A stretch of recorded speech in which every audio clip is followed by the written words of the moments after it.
السلام علیکم ورحمۃ اللہ وبرکاتہ۔ آپ سب خیریت سے ہوں گے انشاءاللہ۔ اگر آپ میری اس ویڈیو میں نئے ہیں یا میرے اس چینل میں نئے ہیں تو آپ میری ویڈیو کو لائک کریں، شیئر کریں اور سبسکرائب کرنا نہ بھولیں تاکہ ہر نئی آنے والی ویڈیو آپ تک بآسانی پہنچ سکے۔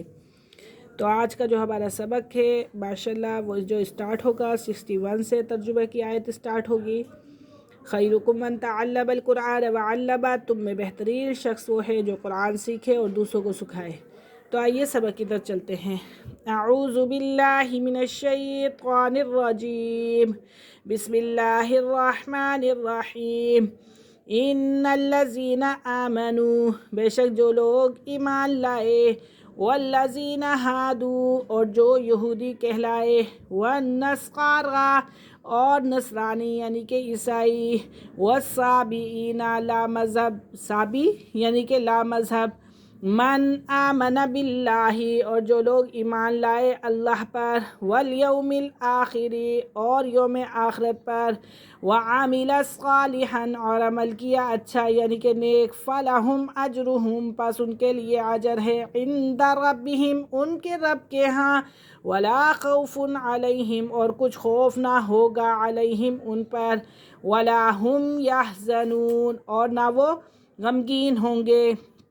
وَإِذْ أَخَذْنَا، اور جب ہم نے میثاقکم، تم سے اقرار، وَرَفَعْنَا، اور بلند کیا ہم نے، فوقکم الطور، تمہارے اوپر کوہ طور کو، خُذُوا مَا آتَيْنَاكُمْ، خُذُوا، پکڑو، ما آتیناکم، جو ہدایت ہم نے دی تم کو، بقوت، مضبوطی سے، وَاذْكُرُوا مَا فِيهِ لَعَلَّكُمْ تَتَّقُونَ، وَاذْكُرُوا مَا فِيهِ، اور یاد رکھو، ما فِيهِ، جو کچھ اس میں ہے، لَعَلَّكُمْ تَتَّقُونَ، تاکہ تم پرہیزگار بن جاؤ۔ خلاصہ اس تفسیر کا یہ ہے کہ اس مقام پر یہودیوں کی شرارت کا حال معلوم کر کے سامعین کو یا خود یہود کو یہ خیال گزر سکتا ہے کہ ان حالات میں اگر عذر پیش کر کے ایمان لانا بھی چاہیں تو غالباً وہ اللہ کے نزدیک قبول نہ ہوگا۔ اس خیال کو دفع کرنے کے لیے اس آیت میں ایک قانون اور ضابطے کا ذکر فرمایا ہے۔ یہ تحقیق بات ہے کہ مسلمان، یہودی اور نصارہ اور فرقہ صابئین، ان سب میں جو شخص یقین رکھتا ہو اللہ تعالیٰ کی ذات و صفات پر اور قیامت پر اور کار گزاری اچھی کرے تو ایسوں کے لیے ان کا حق الخدمت بھی ہے ان کے پروردگار کے پاس پہنچ کر، اور وہاں جا کر کسی طرح کا اندیشہ بھی ان پر، اور نہ وہ مغموم ہوں گے یعنی کہ غمگین ہوں گے۔ قانون کا حاصل ظاہر ہے کہ ہمارے دربار میں کسی کی تخصیص نہیں۔ جو شخص پوری اطاعت، اتقاد اور اعمال میں اختیار کرے گا، خواہ وہ پہلے سے ہی کیسا ہو، اور ہمارے ہاں مقبول، اس کی خدمت مشکور ہے۔ مطلب یہ ہوا کہ جو مسلمان ہو جائے گا مستحق نجات اخروی ہوگا۔ اس میں اس خیال کا جواب ہو گیا، یعنی ان شرارتوں کے بعد بھی اگر مسلمان ہو جائے جو وہ حرکتیں کرتے تھے تو اللہ معاف کر دے گا۔ اور صابئین ایک فرقہ تھا جس کے طرز عمل کے بارے میں چونکہ کسی کو پورا پتہ نہ چلا، اس لیے مختلف اقوال ہیں، واللہ اعلم۔ اور اس قانون میں بظاہر تو مسلمانوں کے ذکر کی ضرورت نہیں تھی کیونکہ وہ تو مسلمان ہیں ہی، لیکن اس سے کلام پاک میں ایک خاص بلاغت اور مضمون میں ایک خاص وقت پیدا ہو گئی۔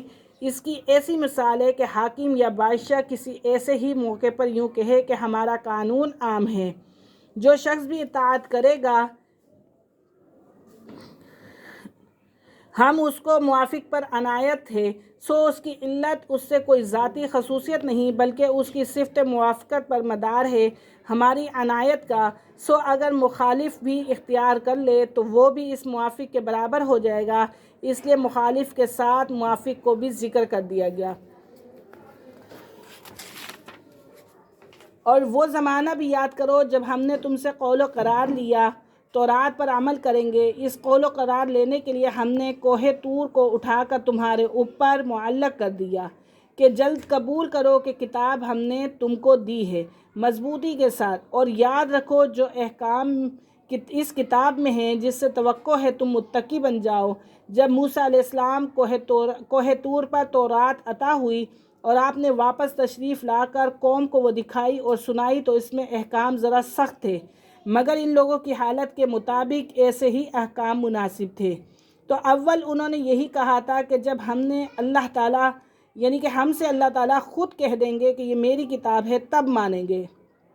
غرض وہ 70 آدمی جو موسیٰ علیہ السلام کے ساتھ کوہ طور پر گئے تھے، واپس آ کر انہوں نے گواہی دی، مگر اس شہادت میں اتنی آمیزش بھی کر دی کہ اللہ تعالیٰ نے آخر میں یہ فرما دیا کہ تم سے جس قدر عمل ہو سکے کرنا، جو نہ ہو سکے معاف ہے۔ تو جو کچھ جبلی شرارت، کچھ احکام کی مشقت اور کچھ آمیزش تھا، وہ غرض صاف کہہ دیا کہ ہم سے تو اس کتاب پر عمل نہیں ہو سکتا۔